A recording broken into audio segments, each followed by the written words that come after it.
김대리, 왜 이렇게 똑같은 실수를 반복하지? 제가 원래 좀 덤벙거리는 스타일이라. 그걸 핑계라고 대고 있어? 당장 심할 써내!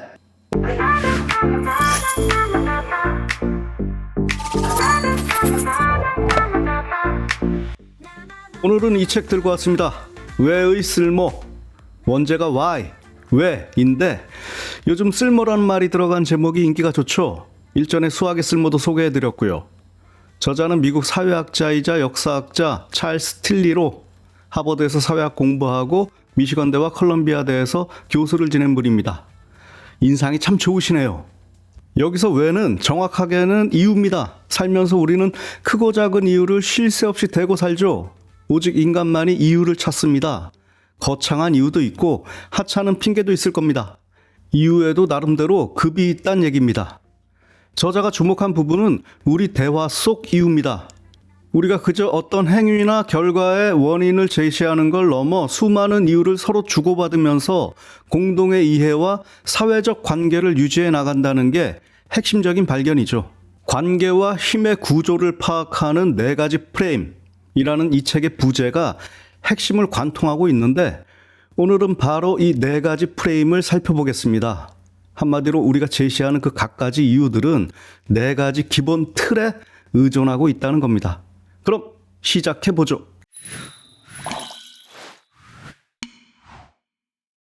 이 책은 우리가 이유를 대는 방식이 단순한 정보 전달이 아닌 사회적 관계를 만들고 권력 구조를 반영하고 나아가 이를 강화하거나 도전한다는 그런 문제를 다루고 있습니다.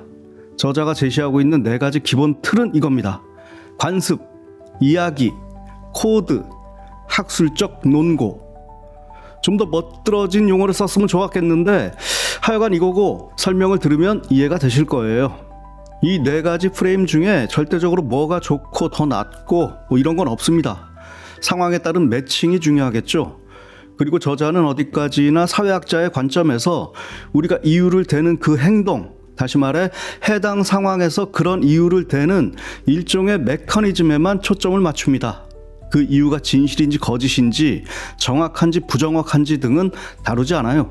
그건 당사자들의 문제지 사회학자가 판단할 일은 아니겠죠. 그런 이유를 말하는 행위의 사회적 의미에 주목하자는 겁니다. 물론 여러분은 이 책을 읽으면서 저자의 순수한 학문적 탐구에 동참할 수도 있고 이 통찰을 일상에서 유용하게 이용할 수도 있습니다. 이 4가지 프레임을 잘 기억하고 살면 우리가 계속 겪게 되는 사회적 상호작용 속에 숨어있는 관계의 역학을 이해하는 데 아주 쓸모있는 도구를 갖는 셈이니까요. 한국어판 컨셉도 그렇게 잡았더라고요. 저도 허구한 고민하는 게 바로 이 지점이죠. 어떻게 하면 독자들에게 양서를 쉽고 재미있는 책으로 잘 포장해 선보일 수 있을까? 같은 출판인으로서 이 책을 낸 출판사와 그 일원들의 고민의 흔적이 곳곳에서 느껴지기도 했습니다. 자, 다시 본론으로 돌아오면 저자가 설명하는 4가지 프레임에 매몰될 필요는 없습니다. 본질만 이해하면 되죠.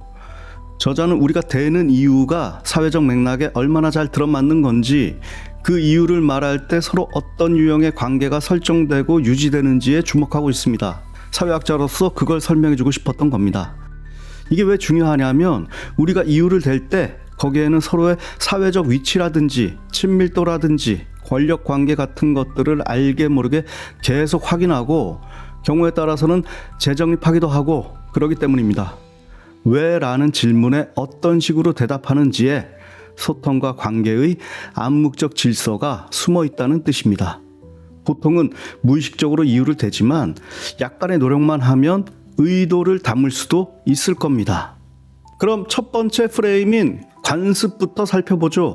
관습이라고 하니까 좀 딱딱하게 들리기도 하고 학술적인 뉘앙스도 풍기고 그럴 것 같은데 그냥 상투적인 관행이나 관례 정도로 이해하면 됩니다. 책에 나오는 예를 하나 응용해서 들어볼게요.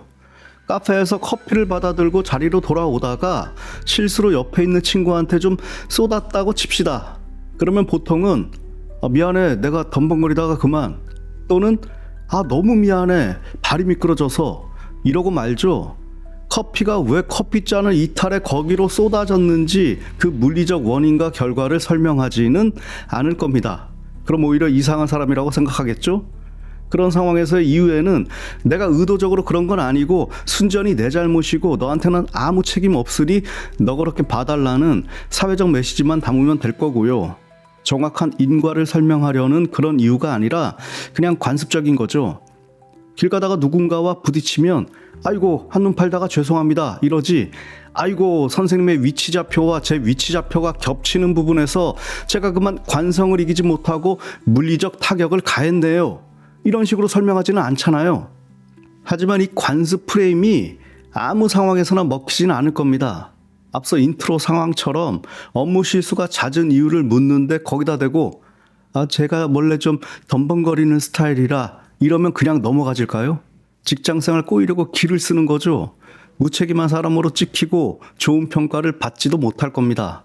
권력관계가 작동하고 있는 상황에서 쉽게 관습 프레임에 기대는 것은 어리석은 행동이죠. 이렇게 관습이 좀 일상적이고 사소한 상황에서의 프레임이라면 그보다 더 중요하거나 예외적인 일에 대해서는 보다 구체적인 이유가 필요할 겁니다. 여기서 두 번째 프레임이 나오는데 바로 이야기입니다. 스토리죠. 단순한 변명이나 상투적인 이유로는 안 되고 행동의 원인과 결과나 의도와 책임 같은 걸 포함하는 어떤 서사 구조를 갖춘 설명 방식이죠. 중요한 회의나 미팅에 늦었을 때 매번 관습적으로 차가 막혀서 라고 둘러대면 곤란하겠죠. 뭔가 그럴싸한 이유가 필요할 겁니다. 아이가 갑자기 열이 나서 병원에 데려갔다가 부랴부랴 출발했는데 교통사정도 안 좋아서 어떻게든 빨리 오려고 다른 길을 이용했지만 결국 늦어버렸습니다. 다시는 이런 일 없도록 하겠습니다. 식으로 더 구체적인 상황을 묘사하고 노력을 담아 설명하는 게 이야기에 해당하겠죠. 설사 그게 거짓말이라고 해도 말이죠. 저자는 이야기야말로 인류 최고의 사회적 발명품이라고까지 말하고 있는데 이야기를 통해 우리 인간은 복잡한 세상을 이해하고 자기 행동을 합리화하고 타인과 관계를 맺고 나아가 도덕적인 판단까지 내리기 때문입니다. 유발 하라리도 사피엔스에서 비슷한 말을 했고요. 그런데 이야기에도 맹점이 있죠. 필연적으로 취사 선택과 배제를 수반하니까 말입니다. 수많은 원인과 결과 중에서 입맛에 맞는 특정 부분만 강조하고 다른 부분은 무시하거나 축소해버리기 일쑤죠. 그 과정에서 현실을 단순화하거나 왜곡할 수도 있고요. 더군다나 이야기는 대체로 구라가 들어가 있잖아요. 역으로 내가 상대방의 이유를 이야기 프레임으로 듣는 상황에서는 이런 걸 감안해야 한다는 얘기입니다. 어떤 이야기가 굉장히 설득력 있게 들린다고 해서 그게 꼭 진실이거나 객관적인 현실을 반영한다고 볼 수는 없죠. 이야기의 힘과 더불어 그 위험성도 함께 인식하는 게 중요합니다. 특히 권력을 가진 사람들이 만들어내는 이야기가 어떤 식으로 사회적 통념이나 거짓 역사를 형성하는지에 대해서도 비판적으로 바라봐야 할 것입니다. 다음은 세 번째 프레임, 코드입니다. 규범이자 매뉴얼이죠. 법, 규칙, 절차 같은 공식적인 기준을 근거로 드는 방식입니다. 법으로 금지하고 있다거나 회사 규정상 불가능합니다처럼 이유의 근거를 개인이 아닌 규범에 두는 거죠. 판사가 판결 이유를 설명할 때 법조항을 인용하는 게 이런 겁니다. 코드가 가진 힘은 그 명확성과 공식적 권위에서 나올 텐데 바로 그런 점 때문에 문제가 생기기도 해요. 저자가 설명하듯이 코드는 구체적인 상황의 맥락이나 인간적인 고려 같은 건 무시하기 때문에 아주 경직되게 적용되곤 합니다. 만병통치약처럼 남발되기도 하죠. 규정이 그래서 어쩔 수 없다는 식은 다른 문제 해결 가능성을 애초부터 차단하거나 불합리한 상황을 정당화하는 논리로 사용되기도 합니다. 코드가 해당 범위나 경계 내에서만 이해된다는 점도 문제를 유발하죠. 자기들끼리만 코드를 해석할 권한을 가진 전문가 집단, 일테면 법조인이나 의사나 관료 같은 사람들과 일반 대중 사이에 정보와 권력의 비대칭이 발생하기도 쉽죠. 특권의식에 빠지기도 하고요. 물론 코드가 사회 질서를 유지하는데 필수적인 역할을 하는 것도 사실이지만 그와 동시에 코드가 어떻게 특정 집단의 권위를 강화하고 사회적 불평등을 초래하는지도 생각해볼 문제인 것 같습니다. 마지막 네 번째 프레임은 학술적 논거입니다. 제 개인적으로는 앞에 관습도 그렇고 꼭 이렇게 고지고대로 옮길 필요가 있었나 싶은데 기술적 설명 정도면 적당할 듯합니다. 아니, 기술적 설명이라고 하는 게 오히려 고지고대로 옮기는 거죠. 어쨌든 이 학술적 논고란 특정 분야 전문가들만이 공유하는 지식에 근거한 설명으로 인과관계를 명확하게 제시하는 방식입니다. 물리학 학회에서 물체가 떨어지는 이유를 중력이 아닌 높은 데 있으면 떨어지게 마련이에요 하는 식으로 설명하면 웃기겠죠? 당연히 이 프레임은 해당 분야 전문가들 사이에서 복잡한 현상을 설명하고 더 정교한 논의를 진행하기 위해 사용됩니다. 전문 용어나 복잡한 데이터 분석 같은 걸 활용해서 다른 동료 전문가들과 효율적으로 소통하고 지식을 발전시키는 데는 필수적인 방식일 겁니다. 이야기가 상식적인 수준에서 인과관계를 다룬다면 학술적 논거는 더 체계적이고 과학적인 근거를 제시한다고 할 수 있겠습니다. 이게 없었다면 인류 문명이 발전할 수 없었겠죠. 하지만 이 방식도 코드와 비슷한 맥락에서 한계점이 있습니다. 그 전문성과 폐쇄성 때문에 일반적인 사람들은 접근과 이해가 어렵다는 문제 말이죠. 자기들끼리는 가장 효율적인 소통 방식이겠으나 다른 이들에게는 암호처럼 들릴 겁니다. 그래서 저자는 제러드 다이아몬드의 총균세 같은 책을 높이 평가하고 있죠. 엄청나게 복잡한 학술적 논고를 대중이 쉽게 이해할 수 있으면서도 깊이 있는 이야기로 잘 풀어냈으니까요. 찰스 틸리 자신도 이 책을 그렇게 쓰고 싶었을 겁니다. 그런데 저자도 아쉬워하듯이 학문적 결과를 대중에 알릴 때 어쩔 수 없이 포기해야 하는 측면도 있습니다. 학술적으로 설명하는 것 말고는 다른 방법이 없는데 억지로 쉽게 풀어서 전달하다 보면 반드시 누락되는 부분이 있으니까요. 특히나 요즘처럼 과정에는 별 관심이 없고 결론만을 직관적으로 알려달라는 요구가 강한 상황에서는 더 그렇겠죠. 그래도 방법을 찾아야 할 겁니다. 책 같은 경우에는 편집자도 그런 역량을 갖춰야 하죠. 번역가도 그렇고요.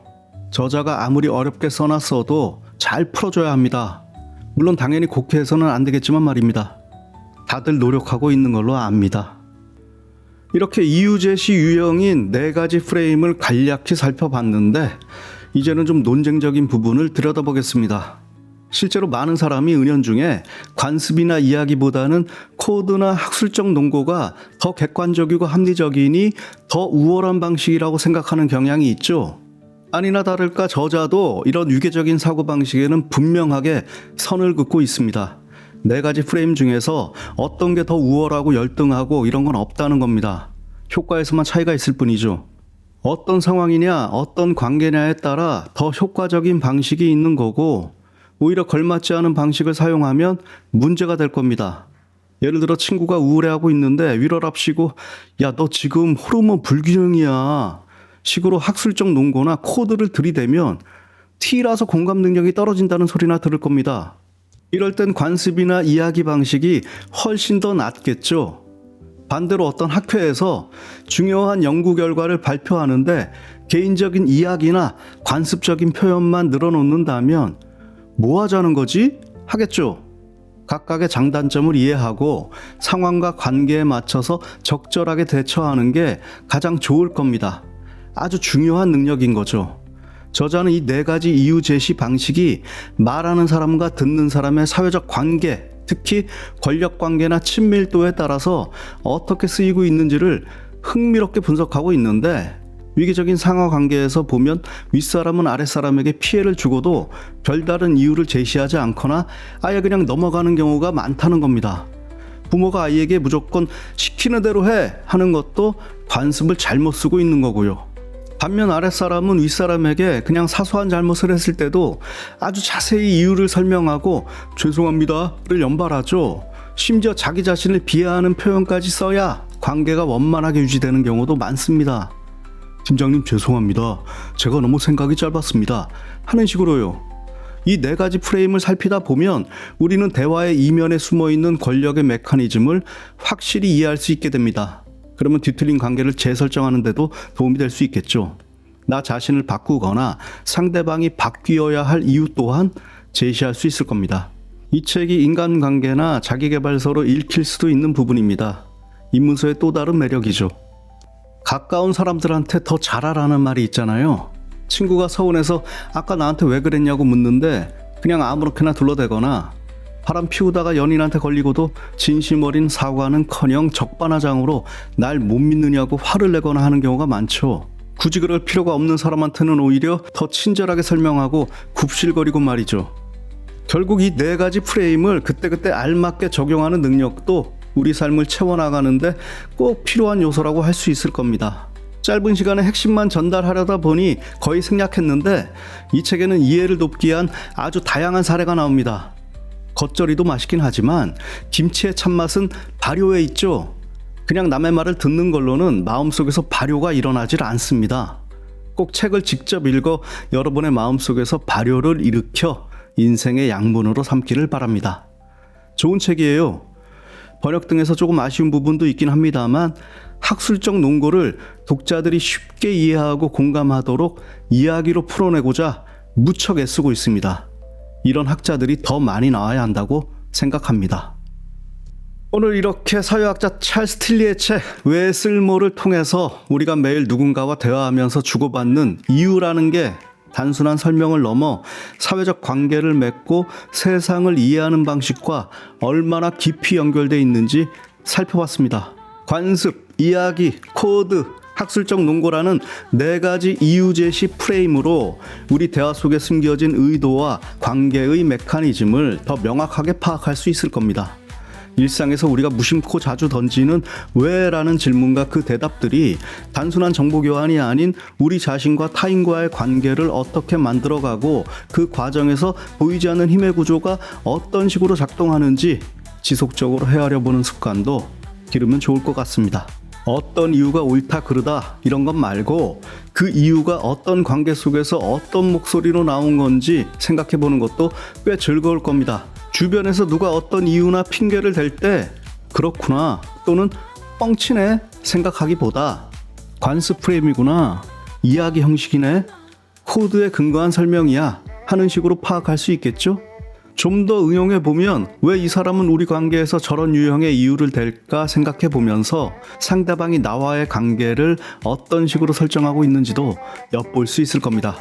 그리고 상대방에게 내 말이 잘 안 먹힌다면 내가 이유를 대는 방식이 이 상황에선 어울리지 않는 건가 하고 성찰해 볼 수도 있겠죠. 끝까지 함께 해주셔서 고맙습니다. 저는 또 다른 좋은 책으로 돌아오겠습니다. 쇼미더